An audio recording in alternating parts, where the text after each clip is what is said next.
திரு பிரவீன் காந்தி, இப்போ அதிமுகவினுடைய தேர்வு எதனால் இருந்தது? தாவேகாவிற்கு பெரும்பான்மை இல்லை, நம்ம முன்பே பேசினோம். உங்களிடத்திலும் அதே கேள்வி நான் முன்வைக்கிறேன். இப்போ தாவேகாவுக்கு பெரும்பான்மை இல்லை, பெரும்பான்மைக்கு தேவையான எம்எல்ஏக்கள் வேண்டும். ஒரு பக்கம் திமுகவினுடைய கூட்டணி எம்எல்ஏக்களை தாவேகா தன் பக்கம் இழுத்து கொண்டது. பெரும்பான்மை ஒரு கட்டத்தில் கிடைத்ததற்கு பிறகும் அதிமுகவை உடைக்க வேண்டும் அப்படின்ற நோக்கம் தாவேகாவிற்கு ஏன் ஏற்படுகிறது? ஒரு பாட்டுல இருந்து ஆரம்பிக்கிறேன்.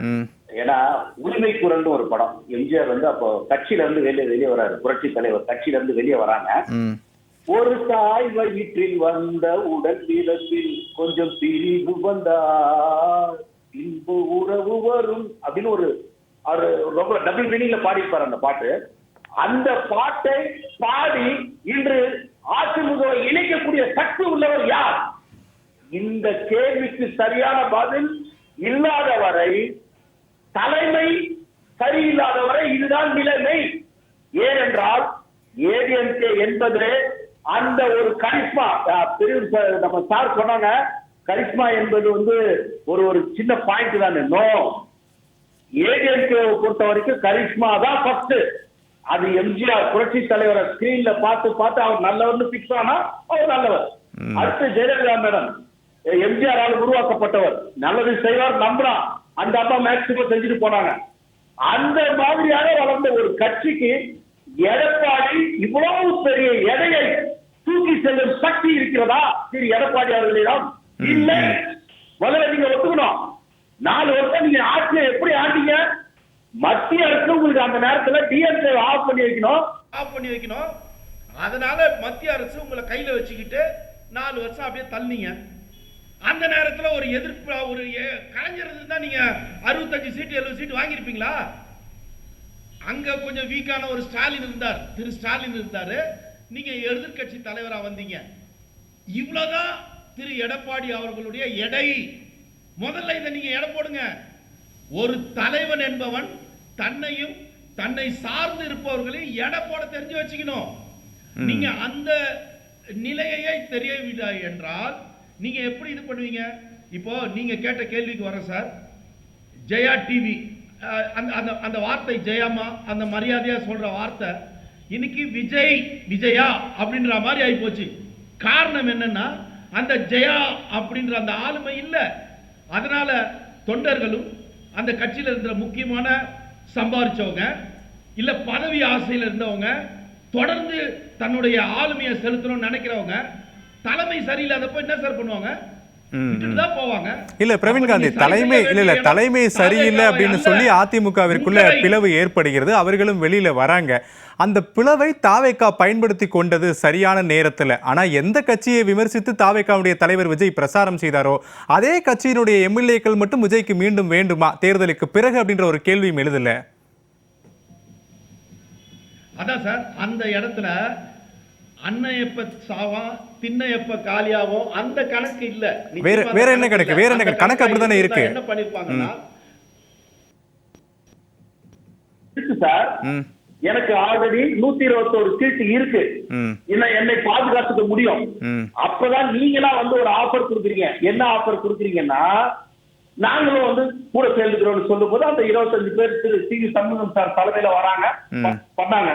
அதுக்கு அப்புறம் அவரோட கூட்டணியில நிலையா இருக்கிறவங்க இவங்களை ஒத்துக்க மாட்டேங்கிறாங்க. பிசிக ஒத்துக்க மாட்டேங்குது, காங்கிரஸ் ஒத்துக்க மாட்டேங்குது, கம்யூனிஸ்ட் ஒத்துக்க மாட்டேங்கிறாங்க. இப்ப அவங்களுடைய கோரிக்கை அவங்க கொடுக்க சப்போர்ட்டை ஏத்துக்கிட்டாச்சு. இப்ப ஏத்துக்கிட்டவங்க முக்கியமா இன்னும் நீ வெளியே வரத கன்ஃபர்மேஷன் ஆகலையே. உங்களுக்கே பெரிய குழப்பம் இருக்கு உங்க கட்சியில. ஏன்னா நீங்க தனிப்பட்ட ஆள் கிடையாது, திரு சி.வி. சண்முகம் தனிப்பட்ட நபர் கிடையாது. இல்ல அப்ப இப்படி புரிஞ்சுக்கலாமா? பெரும்பான்மைக்கு அதிமுகவினுடைய 25 எம்எல்ஏக்கள் தேவை அப்படின்னு சொல்லி ஒரு கட்டத்துல முடிவெடுத்த முதலமைச்சர் விஜய், பெரும்பான்மை கிடைத்து விட்டது, இருக்கக்கூடிய பெரும்பான்மையை இழக்கக்கூடாது என்பதற்காக அதிமுகவை ஏமாற்றி விட்டார், அப்படி எடுத்துக்கலாமா? இல்ல, ஏமாத்துற மேட்டர் இல்ல சார். நான் சொல்ல வரது இல்ல, இப்ப நீங்க சொன்ன இடத்துல இருந்து தான் கேக்குறேன். இப்போ வேணும்னு நினைச்சாரு, அப்புறம் கடைசியில வேணாம்னு போயிட்டாரு. கணிசாமி 121 இருக்குல்ல சார், 121 இல்லாதப்ப நீங்க சொல்லலாம் சார். 110 இருந்தாரு, விசிகா வந்து நம்ம சண்முகம் சார் வந்து ஹெல்ப் பண்ணாருன்னு சொன்னா பரவாயில்ல. எனக்கு ஆல்ரெடி 121 வந்துருச்சு. அந்த 121 இல்ல பிரவீன் காந்தி, என்னுடைய கேள்வி, அந்த 121 வந்ததற்கு பிறகுதானே சி.வி. சண்முகம் இல்லத்திற்கு முதலமைச்சர் விஜய் நேரில் சென்று பார்த்தார். அப்போ 121 வந்த பெரும்பான்மைக்கு பிறகும் அதிமுக எம்எல்ஏக்களை சந்திப்பதற்கான நோக்கம் என்ன?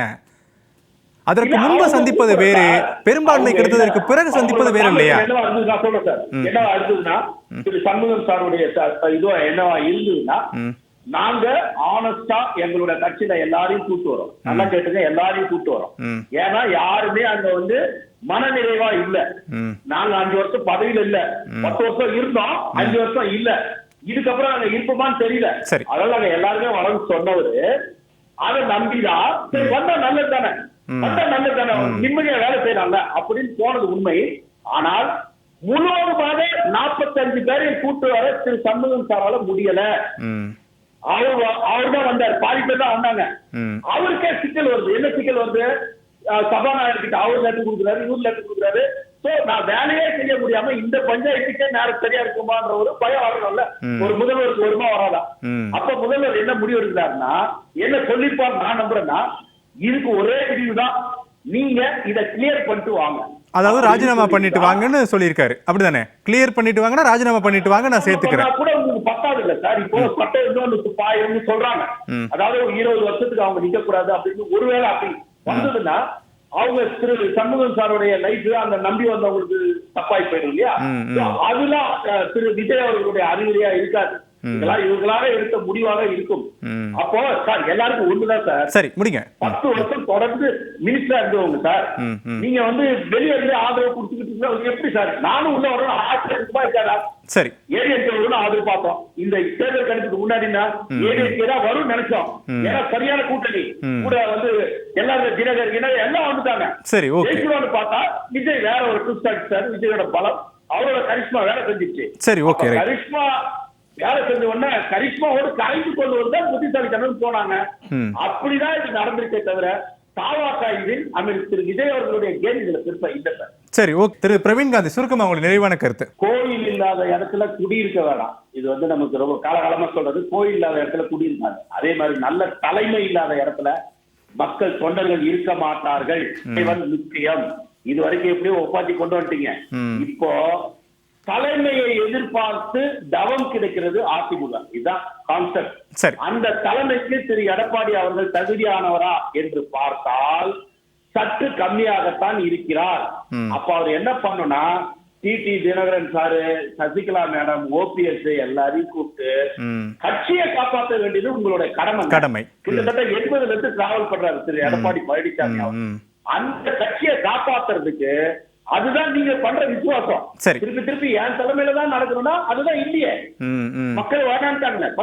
மக்கள்ன்றதான் இப்ப. ஏன்னா உங்களை மீது ஒரு சுப்பீரியர் தலைவர் வந்து எல்லாரையும் சேர்த்துக்கிட்டு ஒரு யங் பிளட், சும்மா நான் சொல்றேன், நம்ம தினகரன் சார் மாதிரியான ஒரு ஆளை, ஏன்னா ஒரு பேச்சு வலிமை இருக்கணும், ஒரு அட்ராக்ஷன் இருக்கணும், போற இடத்துல தானா கூட்டம் வரணும். சரி, அதெல்லாம் யாருக்கு இருக்குன்னு பார்த்து ஒரு நல்ல தலைமை அது இளம் தலைமையை அதிமுகவுக்கு கிடைத்தா அதிமுக காப்பாற்றப்படும் அப்படின்னு சொல்லி திரு பிரவீன் காந்தி பதிவு செய்யார். அப்படித்தானே? நான் நிறைவான கருத்தை நான் உங்ககிட்ட எடுத்துக்கிறேன். சரி, ஓகே, ரைட்.